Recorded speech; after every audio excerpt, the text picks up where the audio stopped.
In today's video, I'll show you how to delete a stock ledger entry in ERPNext. Don't forget to like and subscribe for more ERP tips. Stock ledger entries are automatically generated from stock transactions like stock entries, delivery notes, purchase receipts, or stock reconciliations. Sometimes you need to delete an entry to correct your stock records. Here's how to do it. First, locate the source document that created the ledger entry, like a stock entry or delivery note. You cannot delete the ledger entry directly. Instead, you need to cancel the source document. Once cancelled, ERPNext will automatically reverse the related stock ledger entries, keeping your inventory records accurate. After cancellation, the source document will still exist in your system.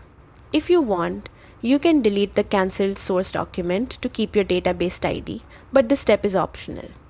The key part is that the ledger is already corrected. And that's it.